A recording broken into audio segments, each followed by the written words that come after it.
نحمده ونصلي ونسلم على رسوله النبي الكريم وعلى آله وأصحابه أجمعين. اللهم صل على سيدنا ومولانا محمد وعلى آل سيدنا ومولانا محمد وبارك وسلم صلاة وسلاما كثيرا كثيرا. يا رب صل وسلم دائما أبدا على حبيبك خير الخلق كلهم. توفیق الہی اپنے مرشد پاک کی برکت سے عشاء کی اس نشست میں حضرت اقدس مفتی عبدالرؤوف صاحب سکھروی دامت برکاتہم کی کتاب 40 گناہ کا درس چل رہا ہے.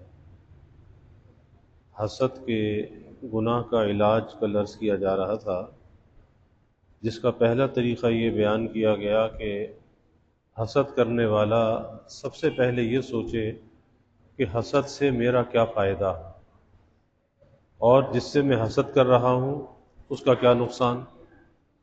نہ اس کا کوئی فائدہ ہے اور نہ اس کا نقصان ہے. پھر یہ سوچے کہ وہ بھی اللہ کا بندہ ہے، میں بھی اللہ کا بندہ ہوں، اسے جو کچھ ملا ہے اللہ کی طرف سے ملا ہے، اور ظاہر ہے کہ اللہ نے جس کو جو دیا اس کے حق میں بہتر دیا، اس لیے مجھے یہ حق نہیں پہنچتا کہ میں اس سے حسد کروں، اس کی نعمت پر، اس کی ترقی پر، خوشحالی پر میرے دل کے اندر جلن کی کیفیت پیدا ہو.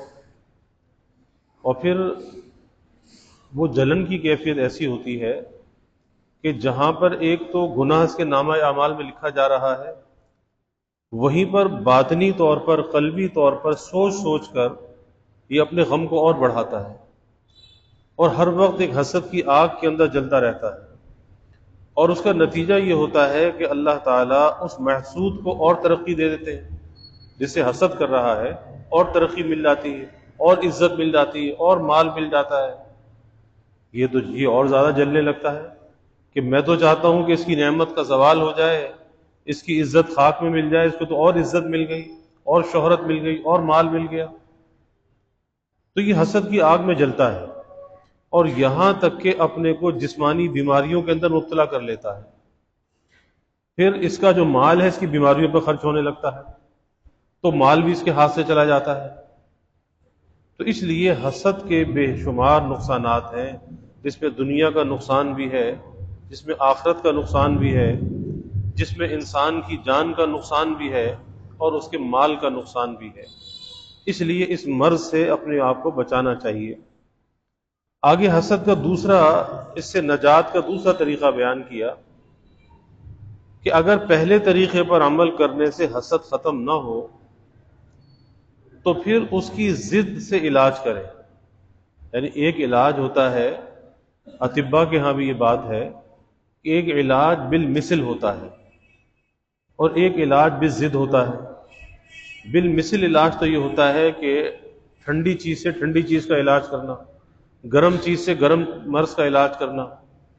اور علاج بالضد یہ ہوتا ہے کہ گرم بیماری کو یہ ہے، گرمی کا اثر ہے، صفراویت ہے، اس کا علاج کسی ٹھنڈی چیز کے ساتھ کرنا، یہ علاج بالضد کہلاتا ہے. تو یہاں پر وہ طریقہ بیان کیا کہ اگر پہلے طریقے سے حسد ختم نہ ہو تو اس کی ضد سے علاج کریں. یعنی حسد کی وجہ سے جن برے کاموں کو کرنے کا دل چاہتا ہے، اب ان کی ضد میں وہ اس کے الٹ کام کریں، یعنی اس کی ضد والے کام کریں. اور اس کی تفصیل حکیم الامت حضرت تھانوی رحمۃ اللہ علیہ نے اپنے ایک ملفوظ میں بیان فرمائی. حضرت فرماتے ہیں کہ اختیاری کام کی ضد بھی اختیاری ہوتی ہے. ہر وہ کام کہ جو آدمی اپنے اختیار اور ارادے سے کرتا ہے، اس کی ضد کیا ہے؟ وہ بھی اختیاری ہے. یعنی جس طرح سے اپنے اختیار سے، ارادے سے جو کام کر رہا ہے، تو اس اختیار سے اس کی ضد والا کام بھی کر سکتا ہے۔ پس جو امور حسد سے ناشی، یعنی حسد کو پیدا کرتے ہیں، ان کی ضد کو اپنے اختیار سے عمل میں لاؤ۔ اس طرح کہ جیسے حاسد، جس سے حسد ہو رہا ہے، محسود جو ہے، اب دل چاہتا ہے اس کی غیبت کرو، اس کی برائی کرو، کہیں بیٹھ گئے، اب چونکہ دل میں حسد کی آگ تو ہے، تو اندر سے نفس یہ کہتا ہے کہ ارے بہت اچھا موقع ہے، اب اپنے اندر کی جلن کا اظہار اس طرح سے کرو، اس کی برائیاں کرو۔ برائی کرنا کیا ہے؟ غیبت ہے۔ تو اب دل تو چاہا کہ اس کی برائی کرو، اس کی غیبت کرو، لیکن اس کی ضد کیا ہے؟ علاج بھی ضد ہے نا۔ اس کی ضد یہ ہے کہ بتکلف اس کی تعریف کرو۔ دل تو نہیں چاہے گا، کیونکہ دل تو اندر سے جل رہا ہے اس کی ترقی پر، خوشحالی پر، تو دل تو نہیں چاہے گا کہ جس سے دل کے اندر حسد پیدا ہو رہا ہے آدمی اس کی تعریف کرے۔ کیسے تعریف کرے؟ نہیں تعریف کر سکتا۔ لیکن چونکہ علاج کرنا ہے، کیونکہ مرض کو اپنے اندر سے نکالنا ہے، شفا پانی ہے، تو اس کا طریقہ یہی ہے کہ پھر بتکلف، جی نہ چاہتے ہوئے بھی اس کی تعریف کرے کہ بھئی فلاں آدمی کے اندر یہ خوبی بہت اچھی ہے، یہ بات بہت اچھی ہے، یہ تعریف ہے، وہ تعریف ہے، اس کی تعریفیں کرے۔ تو اس کی مدح کو زبان سے بیان کرے کہ گو اس کے نفس کو ناگوار ہو، مگر زبان پر تو اختیار ہے۔ اندر سے نفس تو نہیں چاہتا کہ اس کی تعریف کرے، لیکن زبان پر تو اپنا اختیار ہے نا، تو زبان سے تو تعریف کر سکتا ہے، تو زبان سے تعریف کرے۔ اور اس سے نیاز مندی اور عاجزی کے ساتھ ملاقات کرے، عاجزی کے ساتھ بات کرے۔ یعنی جس سے دل میں حسد ہوگا تو دل تو نہیں چاہے گا کہ اس سے ملاقات کرے، کیسے دل چاہے گا؟ لیکن اب بتکلف اس سے ملاقات بھی کرے، اور ملاقات بھی کرے تو عاجزی اور انکساری کے ساتھ، نیاز مندی کے ساتھ کرے۔ کس لیے کرے؟ کہ اندر کا مرض نکل جائے۔ یہ جو اندر کے جو امراض ہوتے ہیں نا، یہ بڑی مشکل سے نکلتے ہیں۔ یہ اندر کی بیماری دور ہو جائے تاکہ دنیا اور آخرت میں سرخرو ہو سکے، کامیاب ہو سکے۔ ورنہ یہ حسد کا رذیلہ ایسا ہے کہ کل قیامت کے دن اللہ کے سامنے اس کا جواب نہیں دے سکے گا۔ اللہ کہے گا میری تقسیم پر تجھے کیا اعتراض تھا، تو کیوں معترض تھا؟ کیا جواب دے گا؟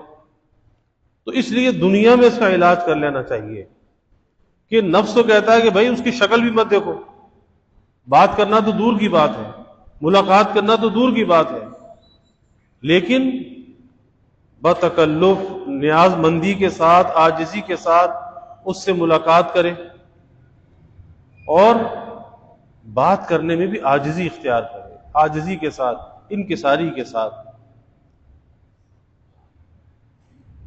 اور اس کے ضرر پر زبان سے رنج کا اظہار بھی کرے، اس کے سامنے بھی، دوسروں کے سامنے بھی۔ یعنی کبھی ہوتا ہے کہ جس سے دل میں حسد ہے، اس کو کوئی بیماری آ گئی، بیمار ہو گیا، اس کا کوئی نقصان ہو گیا، کوئی حادثہ پیش آ گیا، اب حسد کا تقاضا تو یہ ہے کہ اندر سے خوشی ہوتی ہے، اچھا ہوا۔ حسد والا، حاسد جو ہے، وہ تو اندر سے خوش ہوتا ہے، اچھا ہوا، اس کے ساتھ ایسا ہو گیا۔ لیکن نہیں، بیماری کا علاج کرنا ہے، بیماری کو اندر پالنا نہیں ہے، اس مرض کو اندر سے نکالنا ہے۔ تو نکالنے کا طریقہ کیا ہے؟ کہ زبان سے اس کی تکلیف پر رنج کا اظہار کرے کہ بھئی مجھے بڑا رنج ہوا، مجھے بڑا دکھ ہوا، آپ کا فلاں نقصان ہو گیا، اللہ سے دعا ہے اللہ اس نقصان کی تلافی کر دے، اللہ تعالیٰ اس کا بدل عطا فرما دے۔ تو رنج کا اظہار کرے، یعنی اس کے دکھ درد کو بانٹنے کی کوشش کرے، اس کے دکھ کو، درد کو بانٹنے کی کوشش کرے۔ کوئی ایسا عمل نہ کرے کہ جس سے اس کی تکلیف میں اضافہ ہو، اس کے رنج اور غم میں اضافہ ہو، کیونکہ اللہ کو یہ بات پسند نہیں ہے کہ کسی کے رنج اور غم کا مذاق اڑایا جائے۔ ورنہ آج یہ کیفیت ہے کہ لوگ بے دھڑک کہہ دیتے ہیں کہ دیکھو ہمارے ساتھ ایسا کیا تھا نا، ایسا ہو گیا۔ ارے تم اتنے بڑے کو پہنچے ہوئے ہو کہ تمہارے ساتھ کوئی ایسا کیا تھا پھر ویسا اس کے ساتھ ہو گیا۔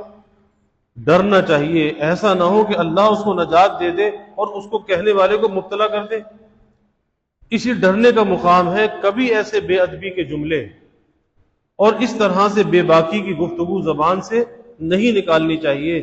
اسی لیے کہا جاتا ہے کہ بھئی جو بات کرو سوچ کر کرو، یعنی پہلے تول لو بعد میں بات کرو، پہلے تول اور بعد میں بول، بولنے سے پہلے تول لو کہ اس بولنے کا کیا فائدہ ہوگا، اس بولنے سے کسی کی دل آزاری تو نہیں ہوگی، کسی کے دل پر کوئی زخم تو نہیں لگے گا، کسی کو تکلیف تو نہیں پہنچے گی۔ تو پہلے اپنے بول کو تول لینا چاہیے، اس کے بعد زبان سے نکالنا چاہیے۔ پھر اپنا جو لہجہ ہے، اپنے اس لہجے کو نرم رکھنا چاہیے، نرم برتاؤ، نرم گفتار، نرم رویہ، سختی سے تلخی سے اپنے آپ کو بچانا چاہیے، کیونکہ یہ سختی جو ہے اور تلخی یہ انسانوں کے اندر زہریلے اثرات پیدا کر دیتی ہے۔ جیسے زہر سرائیت کرتا ہے نا، اسی طرح تلخی بھی زہر کا کام کرتی ہے، کہ کسی کے دل میں، کسی کی خوشی کے اندر اس نے گویا کہ زہر گھول دیا۔ تو اس لیے اگر اس کا، جس سے حسد دل کے اندر پیدا ہو رہا ہے، اس کا کوئی نقصان ہو گیا تو اس سے غم کا اظہار کرے، بھائی مجھے بہت رنج ہوا، اللہ تعالیٰ اس کا بدل عطا فرما دے، اللہ آپ کی نعمت کی حفاظت فرمائے، اس کا نعم البدل، اس سے بہتر بدل عطا فرمائے، تو دعا دینی چاہیے، اور اس کے سامنے بھی اور دوسروں کے سامنے بھی۔ پھر اسی طرح سے اگر وہ سامنے آ جائے، چاہے وہ مخالف ہے، چاہے وہ دل میں اس سے حسد پیدا ہو رہا ہے، اگر وہ سامنے آ جائے اس کی تعظیم کرو، اسے عزت دو، اسے احترام دو، یعنی اپنے عمل سے یہ بات ظاہر نہ ہونے دو کہ اس کے دل میں میرے لیے کوئی برائی ہے، کوئی حسد ہے، کوئی روکھا رویہ، پھیکا رویہ، ایسا ٹرخانے والا کام نہیں کرنا چاہیے، آنے والے کو عزت اور احترام دینا چاہیے۔ اللہ کے حبیب صلی اللہ علیہ وسلم کا واقعہ آتا ہے نا کہ آپ ایک ام المومنین کے ساتھ اپنے مکان میں کھڑے تھے، باہر سے کوئی شخص گزرا، آپ نے فرمایا کہ یہ اپنی قوم کا بدترین آدمی ہے، اپنی قوم کا بدترین آدمی ہے۔ کچھ دیر کے بعد وہ شخص آپ سے ملاقات کے لیے آ گیا۔ جب وہ ملاقات کے لیے آیا، آپ نے بڑی عزت اور احترام کے ساتھ ملاقات کی، اس کو عزت دی، احترام دیا، اور جب وہ شخص چلا گیا تو ام المومنین نے سوال کیا کہ ابھی تو آپ نے کہا تھا کہ یہ اپنی قوم کا بہت برا آدمی ہے، بدترین آدمی ہے، اور یہ آیا تو آپ نے اتنا عزت اور احترام دیا۔ تو فرمایا کہ وہ برا ہے، میں تو برا نہیں ہوں، میں اس سے برا سلوک کیوں کروں؟ ارے بھائی اس کی برائی تو اس کے ساتھ ہے، ہم اس کی برائی کی وجہ سے اپنے آپ کو کیوں برائی میں مبتلا کریں، ہم اس سے بدسلوکی کریں؟ تو اس لیے آنے والے کا عزت اور احترام ہے۔ اگر وہ مخالف ہے، اس سے دل میں حسد پیدا ہو رہا ہے، اگر وہ مل جائے، سامنے آ جائے، تو سب سے پہلی بات تو یہ کہ سلام میں پہل کریں، سلام میں۔ یہ سلام کیا ہے؟ یہ سلامتی کی دعا ہے، اور یہ دلوں کو جوڑنے والی چیز ہے، دلوں سے بغض کینہ کو نکالنے والی چیز ہے۔ آپ تجربہ کر کے دیکھ لیں کہ اگر آپ کو یہ لگتا ہے کہ کسی آدمی کے دل میں ہمارے لیے بغض ہے، کینہ ہے، جب ملاقات ہو آپ اس کو سلام کریں۔ اس سلام کرنے کا اثر یہ ہوگا کہ 2-4 دفعہ کے بعد اس کے دل میں خود یہ خیال پیدا ہوگا، ارے میں تو دل میں اس کو برا سمجھتا ہوں، میرے دل میں پتہ نہیں کیا کیا بات ہے، اور یہ تو میری عزت کرتا ہے، یہ تو مجھے سلام کرتا ہے۔ ساری برائی، سارا کینہ اس کے دل سے نکل جائے گا۔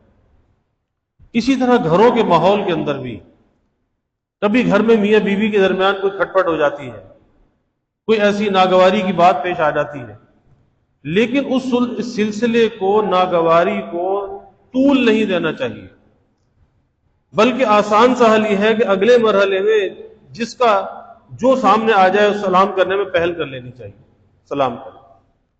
اس سلام کرنے سے کیا ہے، اختلاف کی جو برف ہے پگھل جاتی ہے، وہ برف پگھل جاتی ہے، اور یہ سلام ایسی سلامتی کی دعا ہے کہ سلامتی آتی ہے، شر چلا جاتا ہے، دلوں کے اندر نرمی پیدا ہو جاتی ہے، اور اندر سے دل ایک دوسرے کی طرف مائل ہو جاتے ہیں۔ تو اس لیے سلام کرنا چاہیے، اور ہمیں تو سلام سکھایا گیا کہ جب بھائی مسلمان کا آمنا سامنا ہو تو بھائی مسلمان کے حقوق میں سے یہ بات ہے کہ سلام کرو، سلام میں پہل کرو۔ اور سلام میں پہل کس لیے کرو؟ کہ سلام کرنا سنت اور سلام کا جواب دینا واجب، اور ظاہر ہے واجب کا درجہ سنت سے زیادہ ہے، تو واجب کا ثواب بھی زیادہ ہونا چاہیے۔ لیکن یہاں پر معاملہ اس کے عکس ہے کہ سلام کرنے والے کو 10 نیکیاں ملتی ہیں، جواب دینے والے کو 1 نیکی ملتی ہے۔ کس وجہ سے؟ کہ سلام میں کسر نفسی ہے کہ آدمی یہ چاہتا ہے، انسان کا نفس یہ چاہتا ہے کہ میں کسی کو سلام کیوں کروں، دوسرا مجھے سلام کرے، میں کسی کو کیوں سلام کروں۔ اب جب خود سلام کرتا ہے تو اس کے نفس پر چوٹ پڑتی ہے، یہ کسر نفسی ہے، اس لیے سلام کرنے کا اجر زیادہ ہے، حالانکہ سنت ہے، جواب دینا واجب ہے، اس کا اجر کم ہے، وہاں پر 1 نیکی ہے اور سلام کرنے پر 10 نیکیاں ہیں۔ تو بھائی مسلمان کا حق کیا ہے کہ سلام میں پہل کرو، پھر جس سے دل میں بغض پیدا ہو رہا ہے، ارے بھائی جب وہ سامنے آ جائے اس کی تعظیم کرو، عزت دو، احترام دو۔ اور اسی سے جو شریعت نے ہمیں تعلیم دی ہے نا، اسی سے سارے دل کے اختلافات، بغض اور کینہ نکل جاتا ہے۔ آپ آنے والے کو صرف عزت دے دیں، بس عزت دیں، اور آدمی کسی چیز کا پیاسا نہیں ہوتا، بھوکا نہیں ہوتا، عزت اور احترام کا پیاسا ہوتا ہے۔ آپ لوگوں کو عزت دینا شروع کر دیں، ہمارا معاملہ بالکل الٹ ہے، ہم عزت لینا تو چاہتے ہیں، عزت دینا نہیں چاہتے، ہم دوسروں کا اکرام کرنا نہیں چاہتے، اپنا اکرام کرانا چاہتے ہیں، حالانکہ یہ بالکل الٹ معاملہ ہے۔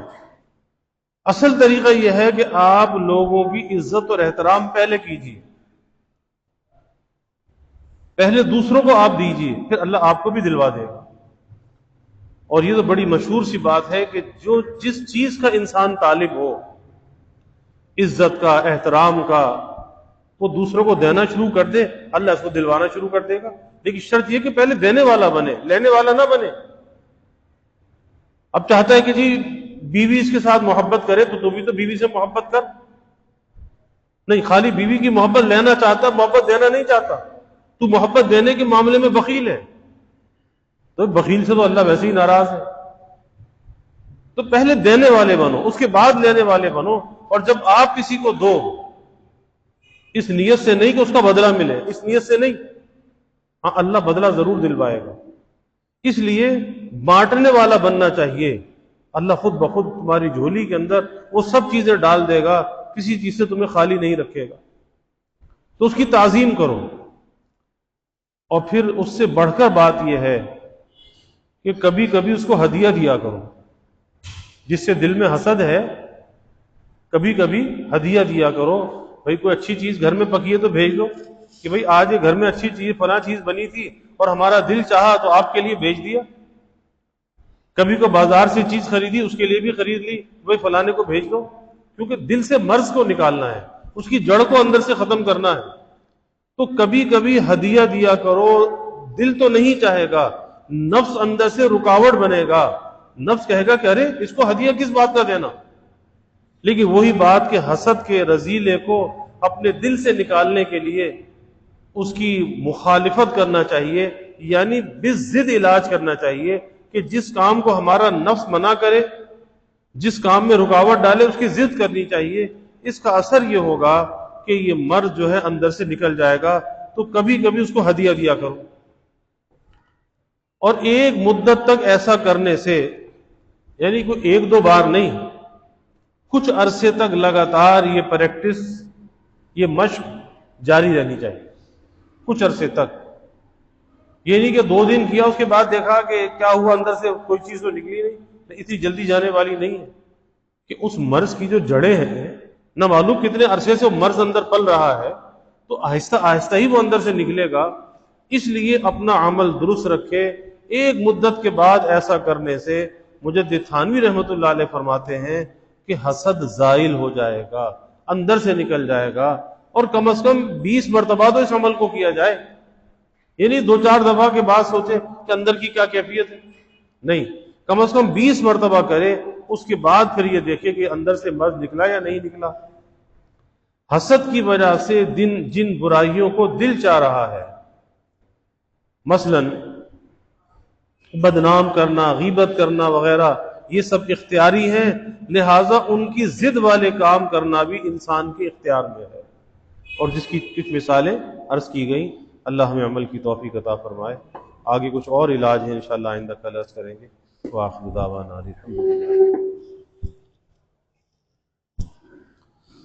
الحمد للہ رب العالمین والعاقبۃ للمتقین والصلاة والسلام علی اشرف الانبیاء والمرسلین اللہم صل علی سیدنا و مولانا محمد وعلی آل سیدنا و مولانا محمد وبارک وسلم صلاۃ و سلاما کثیرا کثیرا ربنا آتنا فی الدنیا حسنہ وفی الآخرۃ حسنہ وقنا عذاب النار ربنا اتمم لنا نورنا واغفر لنا انک علی کل شیء قدیر اللہم اعنا علی ذکرک و شکرک و حسن عبادتک اللہم انا نستعینک علی طاعتک اللہم وفقنا لما تحب و ترضی من القول والعمل والفعل والنیت والہدى انک علی